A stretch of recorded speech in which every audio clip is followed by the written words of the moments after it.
Assalamualaikum warahmatullahi wabarakatuh. Saya Agil Haki, Prodi Manajemen Dakwah Unisus Riau. Pada kesempatan kali ini saya akan menjelaskan tentang materi hadis manajemen dakwah, yang dimana saya mendapatkan kelompok 3. Di sini saya akan menjelaskan tentang hadis yang berjudul prioritaskan yang wajib kemudian baru yang sunnah. Baik, kita masuk pada hadisnya. Dari Ibnu Abbas radhiyallahu anhu bahwa Rasulullah sallallahu alaihi wasallam ketika mengutus Mu'adz radhiyallahu anhu ke Yaman, beliau Rasulullah sallallahu alaihi wasallam bersabda, "Innaka sata'ti qauman ahla kitab falyakun awwala ma tad'uhum ilaihi syahada alla ilaha illallah wa anna muhammadar rasulullah.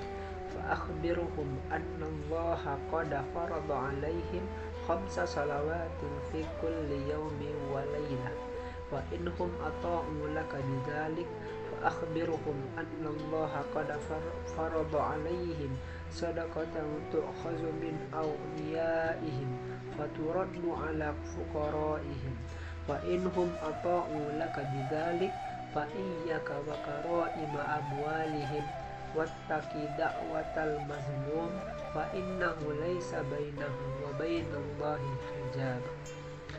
Yang artinya, sesungguhnya engkau akan mendatangi satu kaum ahli kitab, yaitu Yahudi dan Nasrani, maka hendaklah pertama kali yang kamu sampaikan kepada mereka ialah syahadat la ilaha illallah Muhammadar Rasulullah, asyhadu an la ilaha illallah wa asyhadu anna Muhammadar Rasulullah.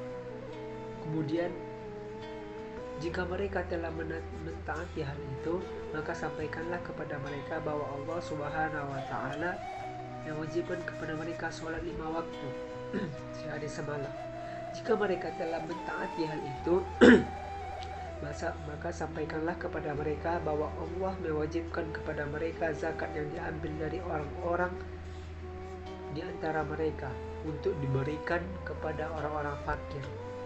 Dan jika mereka telah mentaati hal itu, maka jauhkanlah dirimu atau jangan mengambil dari harta terbaik mereka, dan lindungilah dirimu dari doa orang yang teraniaya, karena sesungguhnya tidak satu pun penghalang antara doanya dengan Allah. Hadis Bukhari 1395.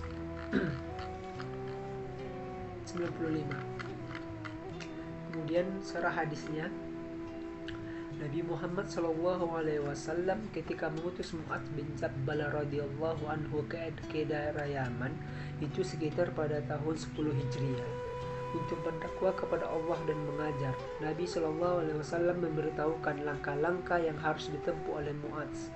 Allah memberitahukan langkah-langkah yang akan ditempuh oleh Mu'adz dalam dakwanya.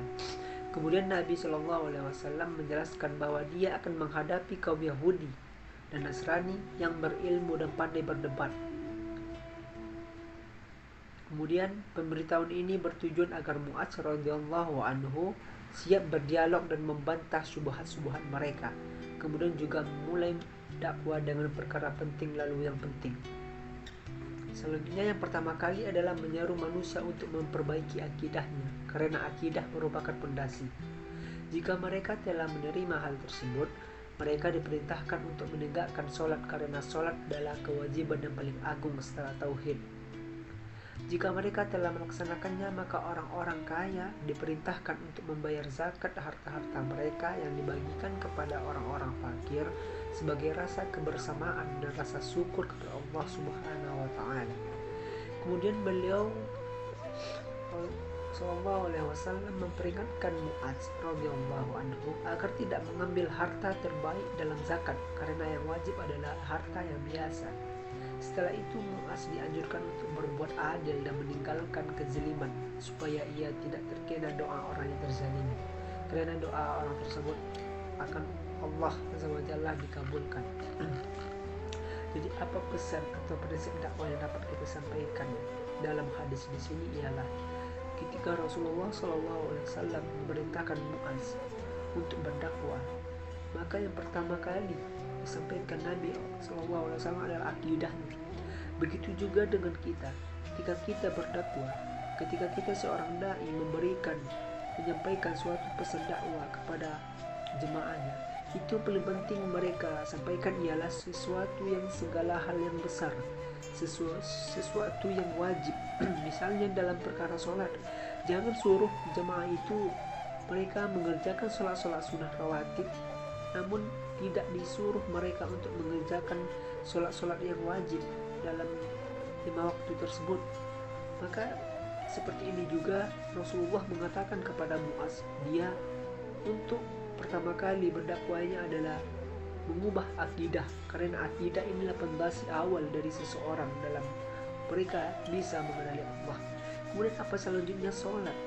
Setelah akidah orang itu baik, maka Rasulullah menyampaikan kepada Muaz untuk berdakwah, mengajak orang-orang agar mereka sholat.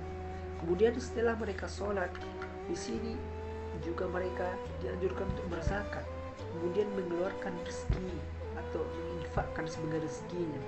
Kemudian yang terakhir agar dia tidak berbuat zalim, karena orang-orang yang terzalimi itu adalah yang tidak mungkin dikabulkan doanya oleh Allah Subhanahu wa taala. Jadi pesan penting yang dapat kita sampaikan di sini adalah berbuat baiklah atau sampaikanlah sesuatu itu yang wajib-wajib dulu atau yang skala hal yang besar. Jangan sampaikan yang mudah-mudah, ternyata yang berat tidak kita sampaikan dahulu. Nanti ketika mereka mengerjakan yang mudah-mudah, ketika kita beritahukan sesuatu itu yang besar, maka mereka akan sulit untuk mengerjakan kembali. Maka dari hal itu, pesan dai atau pesan seluruh kita dalam menyampaikan dakwah atau dalam menyampaikan kebaikan, kita harus menyampaikan perkara dalam keagamaan Islam ini adalah sesuatu yang wajib atau sesuatu hal yang besar atau berdampak pada diri kita. Setelah orang-orang bisa menguasai sesuatu hal yang besar, maka baru kita berikan yang kecil-kecilnya atau yang sunnahnya. Contoh seperti sholat tadi, ketika kita sudah memberitahukan bahwasanya untuk mengerjakan sholat wajib itu adalah wajib, maka ketika mereka sudah terbiasa dalam mengerjakan sholat wajib, maka barulah kita dorong mereka untuk mengerjakan sholat sunnah. Ini termasuk ada salah satu prinsip dakwah, karena banyak orang sekarang yang dimana mereka itu menyampaikan dakwah hanya yang kecil-kecil saja, mereka melupakan sesuatu hal besar, padahal itu sangat berpengaruh oleh jemaah sekalian. Baiklah, untuk terakhir kami sampaikan sekali lagi, prinsip-prinsip dakwah yang dapat disampaikan di sini adalah memprioritaskan yang wajib. Kita mendahulukan yang wajib, baru kita dahulukan yang sunnah. Baiklah, sekian dari presentasi atau penjelasan dari saya. Saya Abdul Haki. Mohon maaf apabila ada kekurangan. Assalamualaikum warahmatullahi wabarakatuh.